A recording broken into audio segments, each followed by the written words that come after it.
آپ سن رہے ہیں کتاب اسباق تاریخ، سب ہیڈنگ یہ بے شعوری۔ مسلم یونیورسٹی علی گڑھ کے ایک مارکسی پروفیسر پر یونیورسٹی کے کچھ مسلمان لڑکوں نے حملہ کیا۔ اس کے بعد دہلی کا ایک اخباری رپورٹر علی گڑھ پہنچا اور اس نے مذکورہ مارکسی پروفیسر کا انٹرویو لیا، جو انگریزی روزنامہ انڈین ایکسپریس میں چھپا۔ اس انٹرویو میں مذکورہ پروفیسر نے یونیورسٹی کے اندرونی نظام کی بعض خرابیوں کا ذکر کیا، جس کے نتیجے میں وہاں ہنگامہ پسند لڑکوں کی حوصلہ افزائی ہوتی ہے اور تعلیمی معیار مسلسل گر رہا ہے۔ یہ انٹرویو چھپا تو یونیورسٹی کے مسلمان طلباء مشتعل ہو گئے اور یونیورسٹی کیمپس میں توڑ پھوڑ اور ادھم بازی شروع کر دی۔ حالانکہ ان کا پرتشدد رد عمل صرف یہ ثابت کر رہا تھا کہ پروفیسر کا یہ کہنا صحیح ہے کہ یونیورسٹی کیمپس میں مجرمانہ ذہنیت رکھنے والے عناصر موجود ہیں۔ مسلم صحافت اور قیادت نے حسب معمول اس معاملے میں طلباء کا ساتھ دیا۔ مسلم اخبارات نے اس انٹرویو کو انتہائی قابل اعتراض قرار دے کر اس کے خلاف پرشور مضامین لکھے، مگر اردو یا انگریزی کے کسی بھی اسلام پسند اخبار نے انٹرویو کے اصل الفاظ شائع نہیں کیے۔ اس وقت جن لوگوں نے اصل انٹرویو کو انڈین ایکسپریس میں پڑھا، وہ اتفاق کریں گے کہ اس یک طرفہ لفظی طوفان کی وجہ یہ تھی کہ اگر یہ مسلم اخبارات اصل انٹرویو شائع کر دیتے تو قارئین پر یہ حقیقت کھل جاتی کہ وہ یقینی طور پر انتہائی قابل اعتراض نہیں تھا۔ وہ بس ایسا ہی تھا کہ یا تو اس کو نظر انداز کر دیا جاتا یا اس کے جواب میں ایک وضاحتی مضمون مرتب کر کے شائع کر دیا جاتا۔ یہ ہے ہماری وہ غیر عادلانہ سیاست جس پر ہم یقین کیے بیٹھے ہیں کہ خدائے عادل ہمارے اوپر اپنی نصرتوں کی بارش برسائے گا۔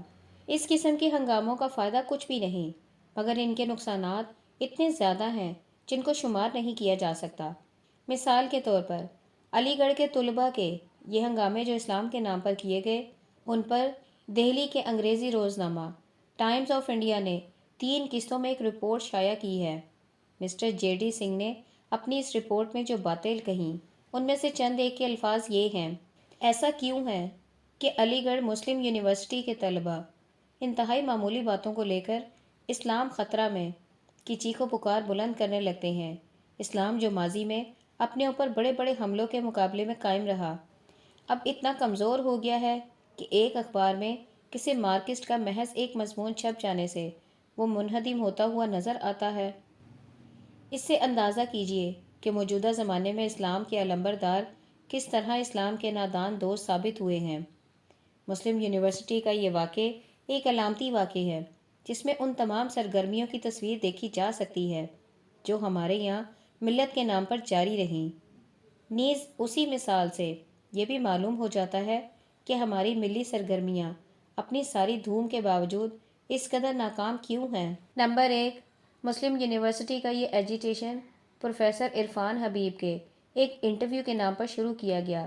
اس ایجیٹیشن میں حصہ لینے اور اس کی حمایت کرنے والوں کی تعداد لاکھوں سے بھی زیادہ ہے، مگر آپ جائزہ لیں تو آپ کو معلوم ہوگا کہ یونیورسٹی کے اندر اور یونیورسٹی کے باہر بہت ہی کم لوگ ایسے ہیں جنہوں نے اس انٹرویو کو انگریزی میں مکمل طور پر پڑھا ہے۔ زیادہ تر لوگ بس سنی سنائی باتوں کی بنیاد پر اس کے خلاف مجاہد بنے ہوئے ہیں۔ قرآن کے اس حکم کی کھلی خلاف ورزی ہے کہ اے ایمان والو، اگر کوئی فاسق تمہارے پاس خبر لے کر آئے تو اس کی تحقیق کر لو۔ ایسا نہ ہو کہ تم کسی قوم پر نادانی سے جا پڑو، پھر اپنے کیے پر تم کو پچھتاوا ہو۔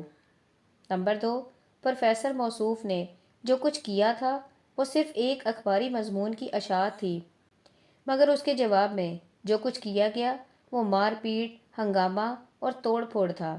یہ بھی قرآن کے اس حکم کی خلاف ورزی تھی کہ اور وہ لوگ کہ جب ان پر سرکشی کی جائے تو وہ بدلہ لیتے ہیں، اور برائی کا بدلہ ہے ویسی ہی برائی۔ نمبر 3، پروفیسر موصوف کا انٹرویو یونیورسٹی کے نظم و نسق کے بارے میں تھا۔ اس اعتبار سے یہ ایک عام تعلیمی بات تھی، مگر اس کو غلط طور پر اسلام اور کفر کا مسئلہ بنا دیا گیا۔ یہ اپنی دینوی سیاست کے لیے دین کا نعرہ استعمال کرنا تھا۔ اس اعتبار سے یہ قرآن کے اس حکم کی خلاف ورزی تھی جس میں کہا گیا ہے اور میری آیتوں پر تھوڑی پونجی نہ خریدو۔ نمبر 4، پروفیسر موصوف نے جو بات کہی تھی وہ یہ تھی کہ یونیورسٹی میں انتظام اور تعلیم کا معیار بہت گر گیا ہے۔ اس کا صحیح جواب یہ تھا کہ خاموش تعمیری جدوجہد کے ذریعے انتظام اور تعلیم کے معیار کو بلند کر دیا جاتا۔ مذکورہ بیان کی نہایت کامیاب تردید ہوتی۔ اس کے برعکس شور و غل اور ہنگامہ بازی شروع کر دی گئی۔ قرآن کے الفاظ میں ایسے کام کا کریڈٹ لینا تھا جس کو آدمی نے کیا ہی نہیں۔ یہ حضرات اپنے آپ کو یونیورسٹی کے خادم کی حیثیت سے پیش کر رہے تھے، حالانکہ یونیورسٹی کی جو اصل خدمت تھی اس کو انہوں نے انجام ہی نہیں دیا۔ ایسے لوگوں کو قرآن کے اس انتباہ سے ڈرنا چاہیے۔ جو لوگ اپنے کیے پر خوش ہیں اور چاہتے ہیں کہ انہوں نے جو کچھ نہیں کیا اس پر ان کی تعریف ہو، تو ان کو تم عذاب سے بچاؤ میں نہ سمجھو، اور ان کے لیے دردناک عذاب ہے۔ سب ہیڈنگ: وہ مواقع جو استعمال نہ ہو سکے۔ فریڈرک ٹوکر ایک انگریز ICS تھا۔ وہ کمشنر کی حیثیت سے کام کر رہا تھا کہ اس کے اندر مذہبی اور روحانی جذبہ پیدا ہوا۔ اس نے 1881 میں سرکاری ملازمت سے استعفیٰ دے دیا۔ انگلستان میں اس وقت جنرل ولیم بوتھ کے تحت سلوشن آرمی نجات دہندہ فوج کی تحریک چل رہی تھی۔ اس نے جنرل بوتھ کو آمادہ کیا کہ اس تحریک کی ایک شاخ ہندوستان میں قائم کی جائے۔ چنانچہ 19 ستمبر 1882 کو اس کی پہلی شاخ بمبئی میں قائم ہوئی۔ فریڈرک ٹکر نے اپنا نام فقیر سنگھ رکھ لیا۔ وہ پنجاب کے دیہاتوں میں ننگے پاؤں گھومتا اور لوگوں کو روزگار پر لگانے کی کوشش کرتا۔ اس نے دیہی بینک قائم کیے، گھریلو صنعتیں رائج کیں اور کالونیاں بنائیں۔ استعمار کے زمانے میں اس طرح کے بہت سے انگریز تھے جن کی فطرت زندہ تھی اور جن کے اندر دین حق کا بیج ڈالا جا سکتا تھا، مگر تمام قائدین سیاسی ہنگاموں میں لگے رہے۔ خدا کے پیغام کو خدا کے بندوں تک پہنچانے کی ضرورت کسی کو محسوس نہ ہوئی۔ اس قسم کے لوگ اگر آخرت میں کہیں کہ خدایا ہم حق کی تلاش میں تھے مگر حق کے امانت داروں نے ہم کو حق سے آشنا نہیں کیا، تو وہ ہم سے صرف سیاسی لڑائی لڑتے رہے، تو مجھے نہیں معلوم کہ ہمارے قائدین کے پاس اس کا کیا جواب ہوگا۔ یہ ان مواقع کی ایک مثال تھی جو انفرادی اعتبار سے ہمارے لیے پیدا ہوئے۔ حالیہ زمانے میں اسی قسم کے مواقع اجتماعی سطح پر بھی بار بار سامنے آئے، مگر مسلمان ان سے کوئی دعوتی فائدہ حاصل نہ کر سکے۔ خاندان ہیپسبرگ ایک زمانے میں آسٹریا اور ہنگری پر حکومت کرتا تھا۔ ترکی کے سلطان سلیمان اعظم کے زمانے میں اس کے تخت پر شہنشاہ چارلس پنجم حکمراں تھا۔ اس وقت وہ یورپ کا سب سے بڑا فرما روا تسلیم کیا جاتا تھا۔ یورپ کے نصف سے زیادہ حصہ پر اس کی سلطنت پھیل چکی تھی۔ اس حکومت کے تعلقات فرانس سے اچھے نہ تھے۔ فرانس کی یہ کوشش تھی کہ اس وسیع سلطنت کو مغرب کی سمت بڑھنے سے روکے۔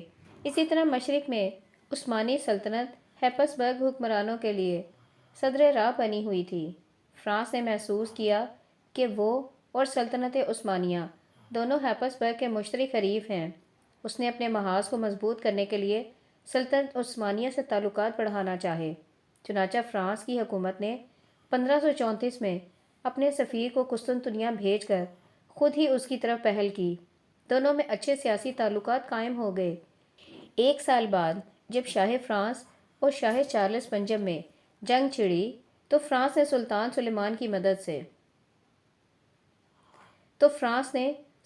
سلیمان سے مدد کی درخواست کی۔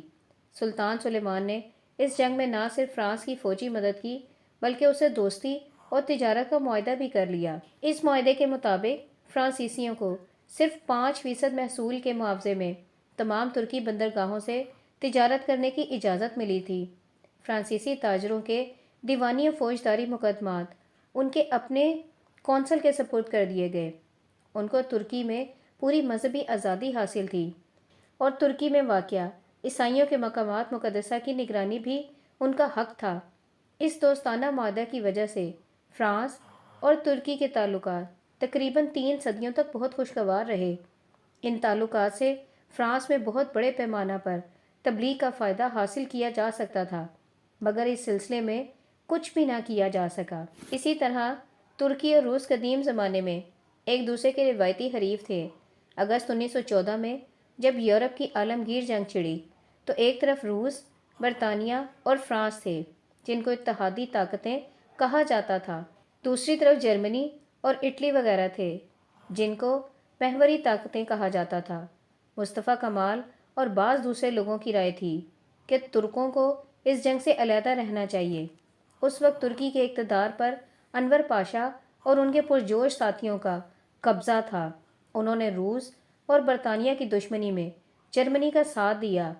اس جنگ میں ترکوں کی شرکت نے اتحادیوں کے لیے سخت دشواریاں پیدا کر دیں۔ ترکوں نے آبنائے باسفورس اور درہ دانیال کو دشمن کے جہازوں کے لیے بند کر دیا۔ اس کی وجہ سے برطانیہ اور فرانس کا تعلق روس سے منقطع ہو گیا۔ روس اس وقت ایک غیر صنعتی ملک تھا، اس لیے جب تک برطانیہ اور فرانس کے کارخانوں سے اس کو کافی مقدار میں سامان جنگ فراہم نہ ہوتا رہے، وہ جدید طرز کی جنگ کو کامیابی کے ساتھ جاری نہیں رکھ سکتا تھا۔ تاہم ترکی کے لیے یہ پالیسی بہت مہنگی پڑی۔ جنگ میں جرمنی کو شکست ہوئی اور اس کے بعد ترک کو ٹکڑے ٹکڑے کر دیا گیا۔ قسطنطنیہ کے تخت پر اگرچہ برائے نام سلطان باقی رہا، مگر عملاً ترکی کے تمام معاملات اتحادیوں کے قبضے میں آ گئے۔ یہ سب کچھ ہوا، مگر جرمنی سے اتنے لمبے قریبی تعلق کے باوجود جرمنی میں تبلیغ اسلام کا کوئی کام نہ کیا جا سکا۔ اس قسم کے سیاسی اور اقتصادی اتحاد کی مثالیں مسلم حکومتوں کی تاریخ میں کثرت سے ملیں گی، مگر ایسی کوئی مثال نہیں جبکہ دعوت و تبلیغ کی مقصد کی خاطر کسی سے اتحاد کیا گیا ہو یا سیاسی اتحاد کے ذریعے پیدا شدہ حالات سے دعوتی فائدہ اٹھانے کی کوشش کی گئی ہو۔ اگر دعوتی مزاج ہوتا تو اس قسم کے اتحاد سے غیر معمولی دعوتی فائدے حاصل کیے جا سکتے تھے، اور مسلمانوں کی تاریخ اس سے بالکل مختلف ہوتی جو آج ہمیں نظر آتی ہے۔ موجودہ زمانے میں انسانوں کے باہمی تعلقات میں بہت زیادہ اضافہ ہوا ہے، مگر تعلقات میں اضافے کا یہ فائدہ حاصل نہ ہو سکا کہ مسلمان نئے مواقع کو دوسرے لوگوں تک دین کا پیغام پہنچانے میں استعمال کرتے۔ انفرادی روابط اور قومی تعلقات دونوں ہی اس قسم کا کوئی فائدہ حاصل کرنے میں ناکام ثابت ہوئے۔ ہمارے اسلاف کا یہ حال تھا کہ وہ ربط و تعلق کے ہر موقع کو دعوت کے لیے استعمال کرتے تھے، مگر آج مسلمانوں کے لیے دوسری قومیں صرف دو باتوں کا موضوع بن کر رہ گئی ہیں: معاشی فائدہ حاصل کرنا یا سیاسی جھگڑے کھڑے کرنا۔ ایسا معلوم ہوتا ہے کہ مسلمانوں کو یہ معلوم ہی نہیں کہ ان کے اور دوسری قوموں کے درمیان دائی اور مدعو کا رشتہ ہے، نہ کہ حقوق طلبی اور قومی محاذ آرائی کا۔ مسلمان اپنے لڑائی جھگڑے کی سیاست سے دوسری قوموں کو اسلام سے متوحش کرنے کا کام تو بہت بڑے پیمانے پر کر رہے ہیں، مگر ان کو اسلام کے قریب لانے سے انہیں کوئی دلچسپی نہیں۔ سب ہیڈنگ: کیسا عجیب! گاندھی جی کی مشہور شاگرد میرا بہن ایک انگریز خاتون تھی جن کا اصل خاندانی نام میڈیلین سلیٹ تھا۔ وہ سر ایڈمنڈ سلیٹ کی لڑکی تھی۔ ان کو اپنے لیے ایک زندہ خدا کی تلاش تھی۔ ابتداً انہوں نے مشہور موسیقار بیتھون میں اپنی اس تلاش کا جواب پایا، تاہم ان کی فطرت اس پر پوری طرح مطمئن نہ تھی۔ اس کے بعد ان کی ملاقات مشہور فرانسیسی مفکر رولینڈ رولاں سے ہوئی۔ رولینڈ رولاں گاندھی جی سے بہت متاثر تھا۔ اس نے مس سلیٹ سے کہا، کیا تم نے گاندھی جی کے بارے میں نہیں سنا؟ مس سلیٹ نے کہا، نہیں۔ رولینڈ نے کہا، وہ دوسرے مسیح ہیں۔ اس کے بعد مس سلیٹ نے مہاتما گاندھی کا مطالعہ شروع کیا اور ان کی اتنی گرویدہ ہوئیں کہ اپنا وطن چھوڑ کر مستقل طور پر ہندوستان آنے کے لیے تیار ہو گئیں۔ یہ 1924 کا واقعہ ہے۔ مس سلیٹ نے سمندری جہاز پر اپنے لیے ایک برتھ ریزرو کی تاکہ وہ جلد سے جلد ہندوستان پہنچ سکے۔ اس کے بعد اچانک انہیں خیال آیا کہ میں گاندھی جی کے ملک میں جا رہی ہوں، مگر میں گاندھی جی کے ملک کی زبان نہیں جانتی۔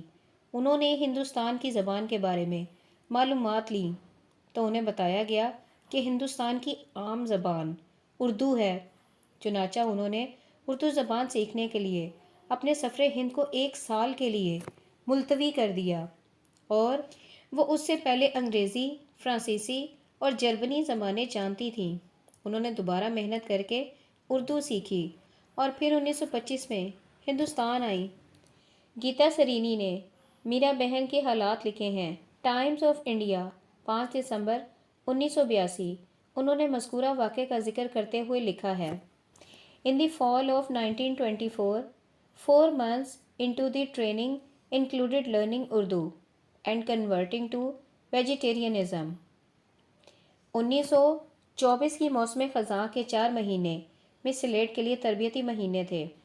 ان میں اس نے اردو زبان سیکھی اور اپنے آپ کو سبزی خوری کا عادی بنایا۔ 50 سال پہلے ملک کی عام زبان اردو تھی۔ یہ دین کی عمومی اشاعت کا بہت بڑا موقع تھا، مگر اس کو مسلمانوں نے لایعنی سیاست کے لیے استعمال کیا۔ نتیجہ یہ ہوا کہ خدا نے یہ موقع ان سے چھین لیا۔ اب اردو کے ذریعے یہاں نہ سیاست کا کام کیا جا سکتا ہے اور نہ اشاعت دین کا۔ سب ہیڈنگ: فلسطین ایک علامت۔ فلسطینی مسلمان 1948 میں اپنے وطن فلسطین سے بے گھر کیے گئے۔ اس کے بعد وہ اطراف کے علاقوں مصر، شام اور اردن سے نکالے گئے۔ لبنان ان کا آخری مرکز تھا۔ اب 1982 میں وہ یہاں سے بھی نکلنے پر مجبور کر دیے گئے۔ پچھلے 35 سال سے ان پر جتنا ظلم ہو رہا تھا، اتنا ظلم شاید اسلامی تاریخ کے کسی دور میں کسی بھی مسلم گروہ پر نہیں ہوا۔ یہ معاملہ کوئی سادہ یا مقامی معاملہ نہیں، یہ ایک علامتی واقعہ ہے جس کا تعلق ساری دنیا کے مسلمانوں سے ہے۔ فلسطینیوں کے ساتھ جو کچھ ہو رہا ہے وہ تمام دنیا کے مسلمانوں کے لیے ایک انتباہ ہے۔ اس کا مطلب یہ ہے کہ موجودہ زمانے کے مسلمان بحیثیت مجموعی خدائی عناب کی زد میں ہیں، اور فلسطینی مسلمانوں کا معاملہ اس کی ایک علامت ہے۔ خدا مسلمانوں کو رد کر چکا ہے، اور یہ اس کے باوجود ہے کہ ان کے درمیان ایسے بزرگ موجود ہیں جو بین الاقوامی سٹیج پر کھڑے ہو کر یہ تقریر کر رہے ہیں کہ عرب قوم نے اپنے آپ کو دریافت کر لیا۔ ان میں ایسے مفکرین اسلام موجود ہیں جو موجودہ عہد کو اسلام کا عہد بنانے میں کامیاب ہو چکے ہیں۔ ان کے درمیان آج اسلام کے نام پر اتنی سرگرمیاں جاری ہیں کہ وہ یہ کہنے کی پوزیشن میں ہیں کہ ہم نے سارے عالم میں اسلام کی ہوائیں چلا دی ہیں۔ سب ہیڈنگ: ظہور آیات کا مقام۔ محمد صلی اللہ علیہ وآلہ وسلم خاتم النبیین تھے۔ آپ کے بعد پچھلے انبیاء کی نبوتیں عملی طور پر منسوخ ہو گئیں۔ اب صرف آپ کی نبوت خدا کی نظر میں مستند نبوت ہے، اور صرف آپ کی پیروی سے کسی کو نجات مل سکتی ہے۔ پیغمبر اسلام کے ظہور کے ذریعے اللہ نے یہ چاہا کہ وہ اپنے اس فیصلہ کا ایک حصی مظاہرہ یا علامتی نمونہ دکھائے۔ چنانچہ اس کے لیے معراج میں یہ کیا گیا کہ سابقہ انبیاء کو ایک مقام پر جمع کیا گیا، اور رسول اللہ صلی اللہ علیہ وآلہ وسلم نے جبریل کی ہدایت پر ان کی امامت فرمائی، اور تمام انبیاء نے آپ کی قیادت میں آپ کے پیچھے نماز ادا کی۔ امامت انبیاء کا یہ واقعہ کعبہ عرب میں بھی ہو سکتا تھا، مگر اس کے لیے معراج ہوئی اور آپ کو بیت المقدس فلسطین لے جایا گیا۔ اس کی وجہ قرآن میں یہ بتائی گئی ہے، تاہم ہم پیغمبر کو اپنی نشانیاں دکھائیں۔ بیت المقدس تاریخی طور پر وہ مقام بن چکا تھا جہاں امت یہود کے سلسلے کی خدائی نشانیاں پچھلے ہزاروں سال سے ظاہر ہو رہی تھیں۔ اب معراج کے موقع پر خود نبی آخر الزماں کو خدائی نشانی دکھانے کے لیے وہاں لے جانا ظاہر کرتا ہے کہ کعبہ اور بیت المقدس دونوں کی وراثت اب آپ کی امت کو دے دی گئی ہے۔ پھر جب بیت المقدس مسلمانوں کے حصے میں آیا تو اس کی وہ دینی اور آیاتی حیثیت بھی انہی کی طرف لوٹ آئے گی جو قدیم انبیاء کے زمانے میں انہیں حاصل تھی۔